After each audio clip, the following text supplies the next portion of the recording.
When I was a little boy, we lived in the last house down at the end of Cedar Street, right where Cedar Street comes to a dead end at Chaffee Street. And in our neighborhood, there were 4 other little boys just my age, and we were all best friends, and we played all over that neighborhood like it was our very own playground, at least on our side of Chaffee Street. On the other side of Chaffee Street was the Presbyterian Home for Children. And back in the late 1940s and early 1950s, this was a real orphanage. There were 100 children growing up right across Chaffee Street from my house who had no other place to live but there. But the strange thing is, Chaffee Street was like a great big chasm between our house and their house. We never went over there and played with them, and they never came over to our side of the street and played with us. Sometimes my friends and I would be out playing in our yard on our side of Chaffee Street, and we'd hear the sound of laughter and screaming and shouting, and we'd look across the street like looking across the Grand Canyon and watch those children playing on their side of the street. And probably they watched us sometimes too, but they never came over, and we never went over. It was the strangest thing to grow up just across the street from 100 children, lots of them my age, and never play with them. Now, that was the Presbyterian Home for Children, and I was a Presbyterian, so I went to First Presbyterian Church in Talladega, Alabama, and so did all of those children. My family sat in the 4th pew from the front on the left-hand side.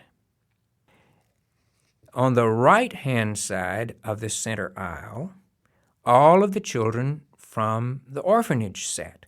The youngest ones in the first pews and the older ones in the back pews, and the grown-ups scattered out among them so that almost every child was within arm's reach of some grown-up somewhere. And they sat there and listened to those long doctrinal sermons that old Dr. Crow preached, and never made a fuss at all. And I sat over in my pew and listened as best I could, too, to those sermons. But that center aisle down the middle of First Presbyterian Church was just like Chaffee Street. It was just like this great, long chasm that you couldn't cross. Well, when I was about 4 years old, I was just about to have my 5th birthday. My mama said she had a good idea. Why don't we invite some of the orphan home children to my birthday party? I thought that is a good idea because what that sounded like to me was more presents.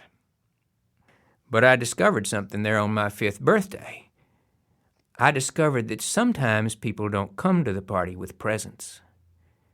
Those children came to my party with homemade birthday cards that they had made for me. We all gathered down in the basement of our house, and my mama had prepared a coloring contest for us. She had bought everybody at my party a brand new little thin box of Crayola crayons, you know, the kind with about 8 new crayons in it.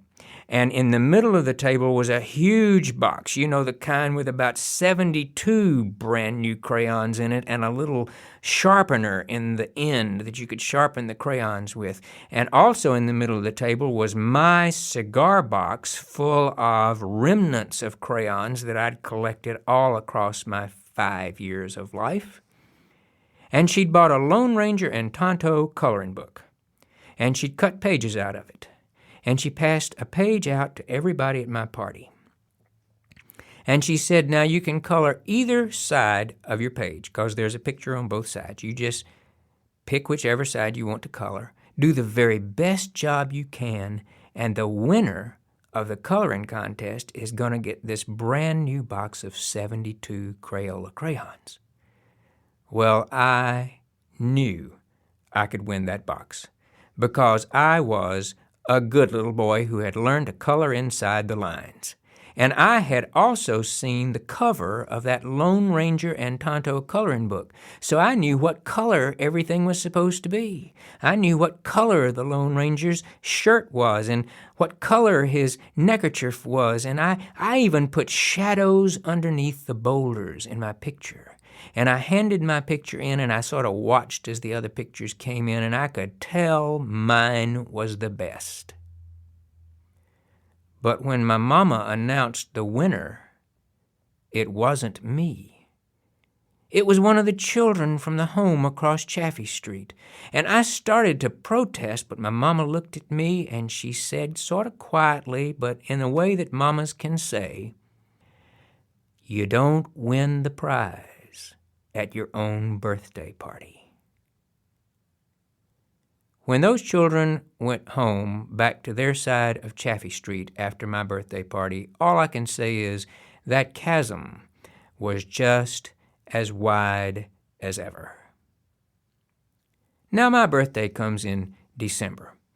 A few months later, Easter rolled around. I was pretty excited because the Easter Bunny was coming to my house. I went to sleep the night before Easter, all excited about waking up the next morning and looking for Easter eggs. Have you ever had the experience of waking up in the morning and knowing that something actually woke you up? You can't quite remember hearing it, but you know you did hear it. I woke up thinking, I just heard a gunshot. Before I could get good and awake, my older sister Alice opened my bedroom door and said, "Put on some clothes and come quick." Well, I jumped out of bed and put on some clothes and went running out into the house, and there were both of my older sisters and my mama and my daddy waiting for me in the kitchen. We didn't stop to look for Easter eggs. We went running out the side door of our house. We were already halfway across the side yard when that screen door slammed behind us. We ran right to our edge of Chaffee Street and stopped and looked across Chaffee Street, and there on the other side of the street, all 100 of those children were standing out on the grass in a great big circle. And in the middle of the circle was a tall man wearing a black hat and a black cowboy outfit, and he had a great big black bullwhip in his hand.